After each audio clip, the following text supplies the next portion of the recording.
All right, pick two, guys. Are we firing up Ben DiNucci?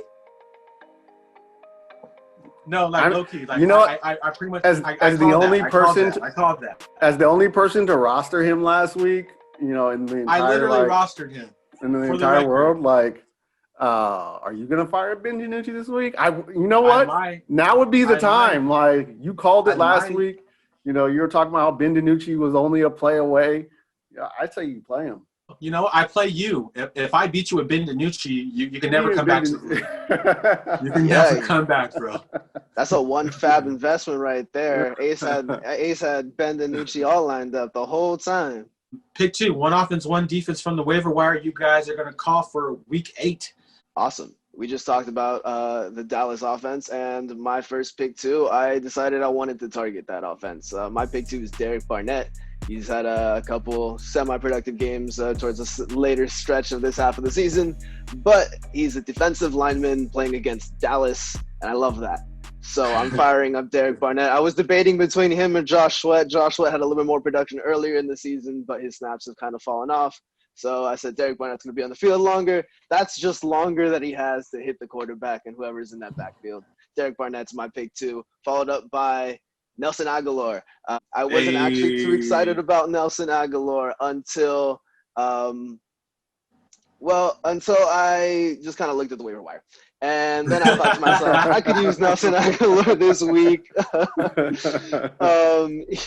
He's playing against Cleveland. Cleveland's a really good matchup right now. Greedy Williams is still out. They've got a few injuries in their I believe their safety right now is still injured. Abrams, I believe is one of the Abrams. Might be wrong.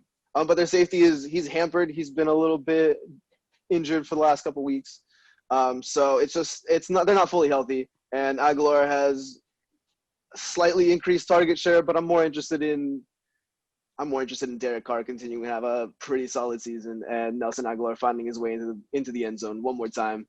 Do it for me. I called 4 early in the season and I missed on it with Marlon Humphreys' interceptions. Maybe Nelson Aguilar can be the 4 that I'm waiting on. Nelson Aguilar is my pick two. Him and Derek Barnett. Get those matchups, guys. Great picks. Hey, you get Lamar Jackson versus Derek Carr next week.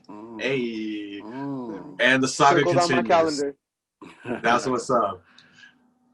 Pick two, brother. You know what? I just like to say, me and Big Baller didn't talk at all about this pick two segment, and we are right in line because literally he took Barnett off my list, and I just didn't add one person. I added 3 guys.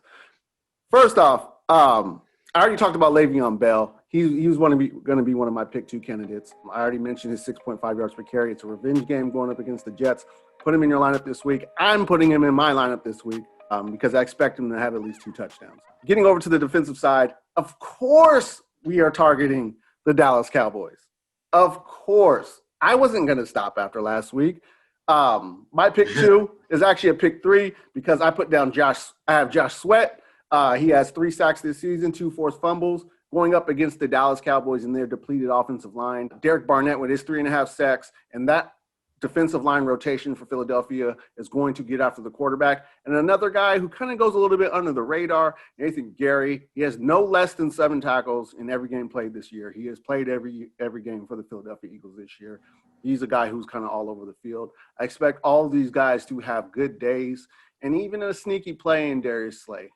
That Eagles defense, everyone's going to be trying to get a piece of that pie this weekend. Kosher Killer, pick 2. I want to let the listeners know that I didn't talk to Big Baller. I didn't talk to Ian about my pick 2 guys, which would have been really weird had I actually chosen the players they talked, but I got 2 different guys. Okay. I'm looking at JaMychal Hasty, the running back for the Niners. The Seahawks are middle of the pack against the run. Hasty is going to get some burn along with McKinnon, along with Coleman. He had 9 carries for 59 yards. I think he's going to get his fair share of touches this week.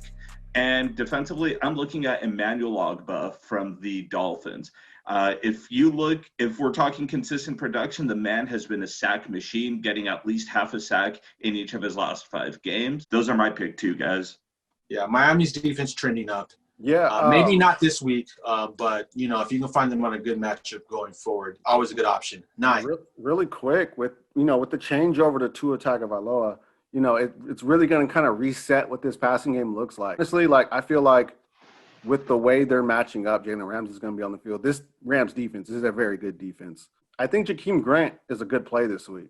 Like if you're in a deep league or if you're looking for somebody who's kind of sneaky, I think Jakeem Grant could be a really, really good play this week. I said Donovan Peoples-Jones last week for the people who kind of play in those kick return leagues where those yards matter, and he actually went out and had a pretty good day after OBJ went down.